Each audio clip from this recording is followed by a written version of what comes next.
Coming up, we have a picture of all the things seized in the narcotics bust from over the weekend. Also, police believe they know why a local 19-year-old male was murdered. And Taylor Kelly will give us a look at the weather, while Quenisha Claiborne will bring us local sports. Your News Valdosta starts now.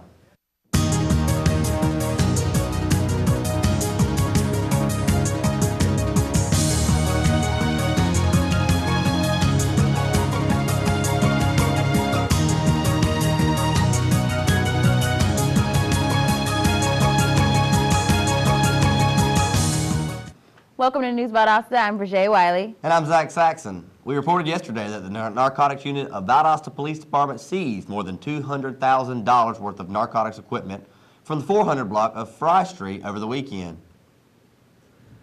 They collected 21.5 pounds of marijuana and 0.7 grams of crack cocaine, along with other narcotics equipment.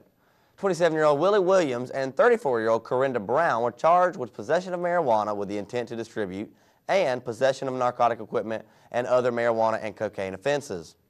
24-year-old Chinese Baker was charged with possession of marijuana and cocaine with an intent to distribute and possession of narcotic equipment as well. Brown also was charged for a probation violation. 2 VSU students were victims of a snatch and grab robbery on campus. 19-year-old Jordan Clark and 18-year-old Emmanuel Cottrell allegedly were approached by 25-year-old Alan Bradwell.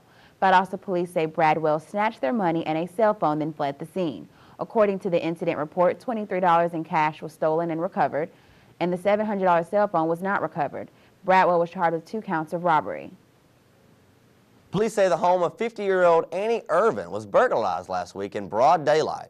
The offender stole 2 Apple devices, a projector, and some Beats headphones. The items totaled approximately $1,000, and if you have any information about the burglary, you're urged to contact the Valdosta Police Department. 49-year-old Lindsey Mobley reported to the Valdosta Police Department that his son began yelling and cursing at him over the weekend. He then stated that his 29-year-old son, also named Lindsey Mobley, attempted to throw a brick at him during the altercation. It took place on the 600 block of West Street. The younger Mobley was charged and arrested with simple assault. 3 firearms have been reported stolen from a vehicle on an old Valdosta highway by 40-year-old Eric Staley, who says that 2 Smith & Wesson pistols, 1 Heritage Rough Rider revolver, worth around about $1,000 were removed from his vehicle without his permission. His wallet was also stolen in the theft, and you're urged to contact the Valdosta City Police Department if you have any details about the robbery or the whereabouts of the stolen firearms. The Valdosta Police Department held a press conference in response to the 19-year-old Valdosta resident that was found dead last week. News Valdosta's Amber Worthy visited the crime scene and spoke with Valdosta Chief of Police Brian Childress. Mr. Martin and Mr. Powell and the juvenile worked together, come up with this plan, and they're going to go over Wednesday night. And their plan was to rob these 2 individuals who they knew were involved in drug sales. When they went over there, they got into a vehicle together, and once they got in the vehicle, at that time, Mr. Martin and the juvenile, they initiated a robbery. After the attempted robbery, Martin and the juvenile attempted to flee the scene and were shot. There is still blood on the asphalt leading up to the yard of the residence where the 19-year-old was found dead. He ran through the neighbor's yard and fell about 30 feet from the abandoned home. Up next on News Valdosta, Valdosta is recognizing citizens who have played an important role in the city's development. And you can expect less construction in your area. Stay with us.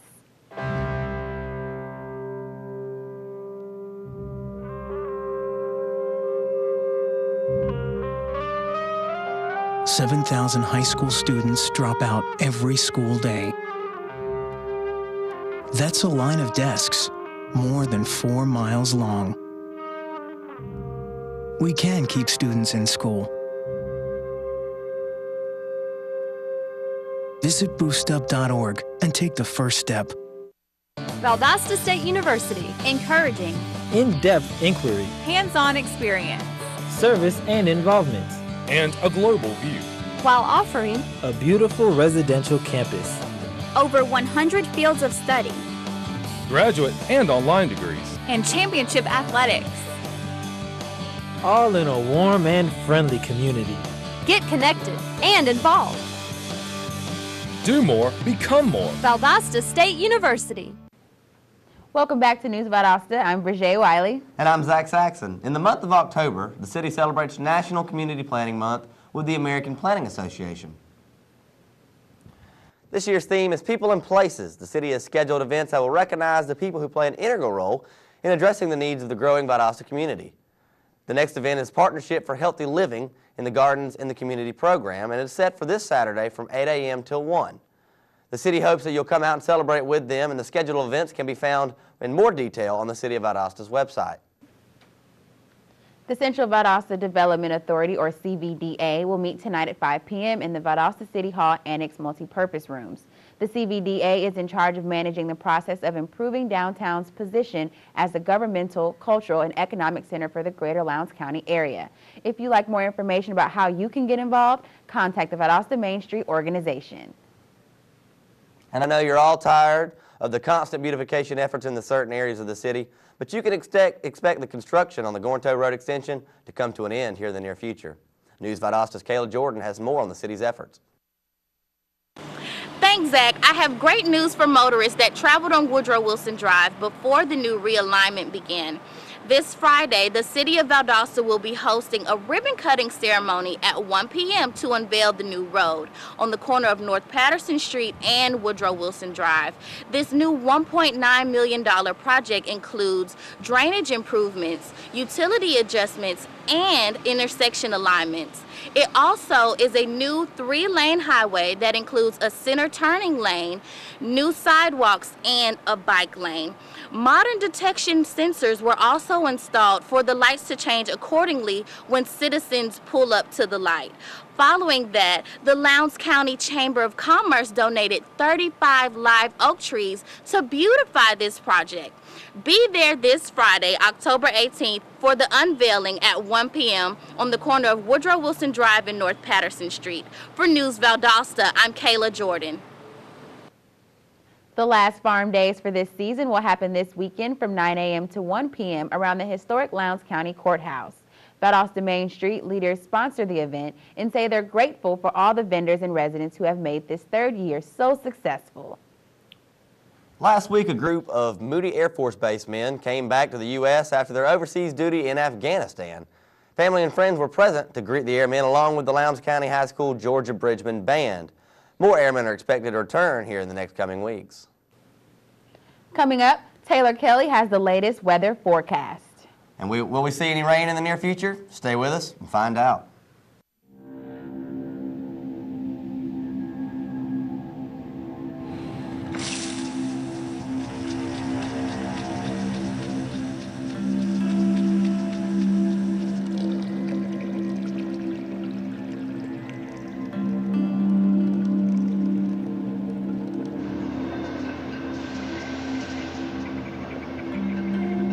When some people struggle with their mortgage payments, they become frozen, petrified. Not knowing what to do, they do nothing. But the people who do something, the people who take action, are far more likely to get the most positive outcome. Making home affordable is a free government program. Call now to talk one-on-one with a housing expert about the options that are right for you. Real help, real answers, right now. When every moment matters and a hand reaches out. When someone gives blood and a life is saved.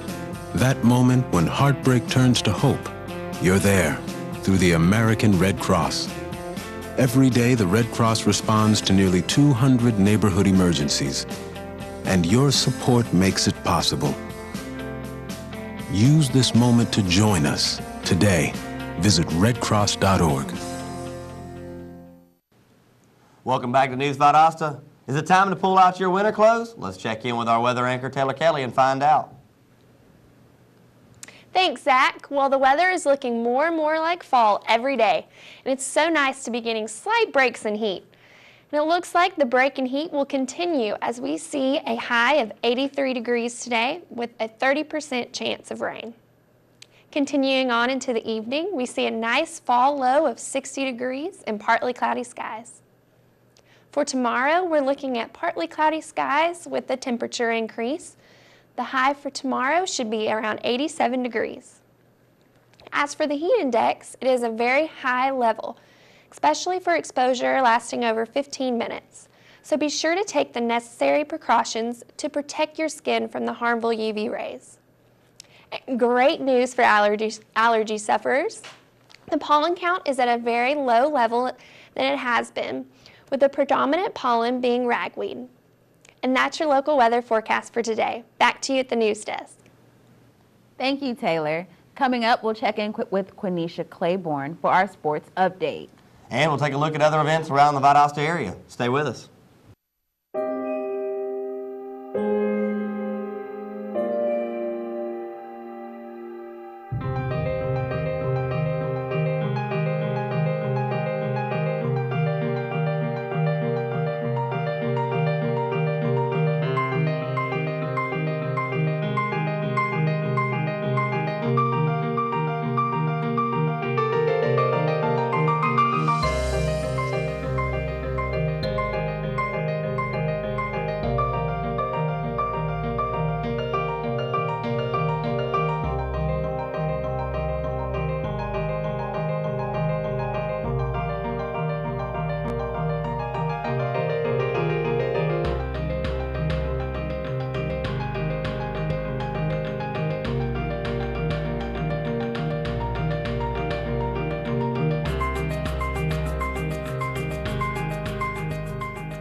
What will you find at Valdosta State University? Challenging academics. Innovative hands-on experience. Over 100 fields of study. Engagement in a vibrant community. Caring mentors and friends. Service and leadership opportunities. Championship athletics. The full university experience. At Valdosta State University. Welcome back to News Valdosta. It's time to check in with Quenisha Claiborne for our Tuesday Sportcast. Quenisha? This past weekend, both the Valdosta Middle and High School's cross-country teams competed in the 12th annual Tift County Invitational. Both teams won medals Saturday night at Abraham Baldwin Agricultural College, also known as ABAC. The Valdosta Middle School boys team placed first out of 12 schools, with Lee County in a close second and Barron County not too far behind in third. Noah Richards, who was rated top runner, scorched the 3,200-meter course with a time of 11 minutes and 44 seconds. The Valdosta Middle School girls placed fourth out of 11, behind Tift Middle, who placed first, Colquitt County, who came behind in second, and Barron County, who was in third.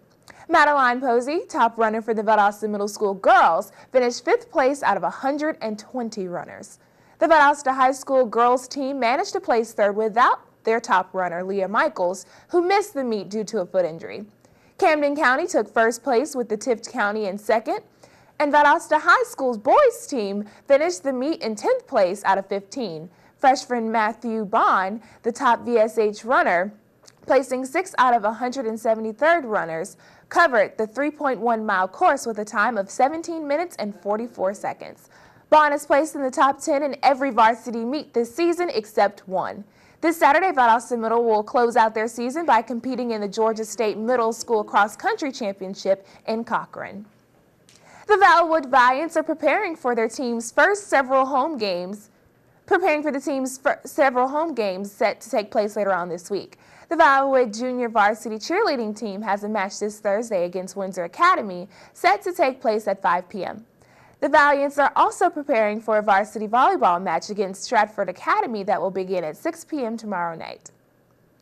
Judging by the highlights of the Wildcat season so far, two defensive backs are a force to reckon with. Juniors Trey Barnett and Joshua Norwood have been playing together since their freshman year. They both say that communication is key in them working well together. Despite their loss to Lowndes this past weekend, they are optimistic about having one more chance to play in the 2014 Wintersville Classic. When we come back, we'll hear about a plan to improve our roadways and smashing idea to fight cancer. Don't go away. Stay with us.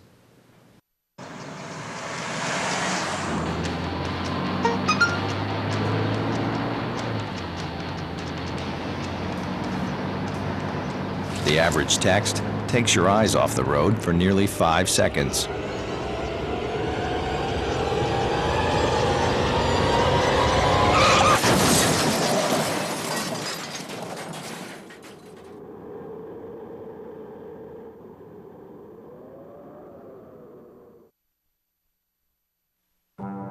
Valdosta State University.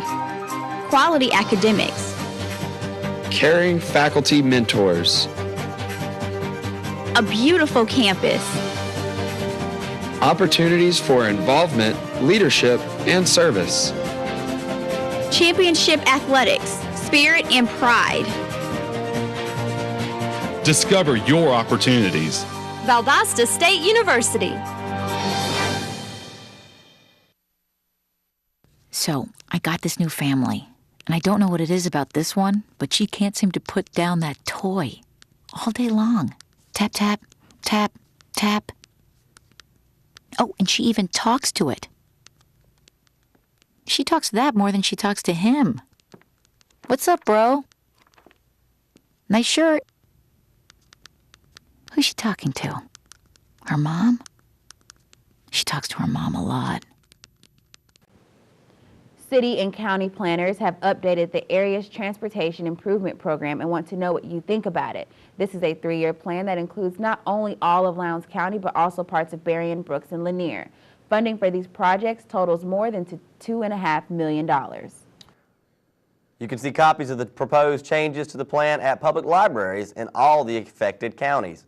And you're invited to a public open house from 10 a.m. to 6 p.m. this Thursday, the 24th. That's next week at the South Georgia Regional Commission's office. And for more information, you can visit the City of Valdosta's website.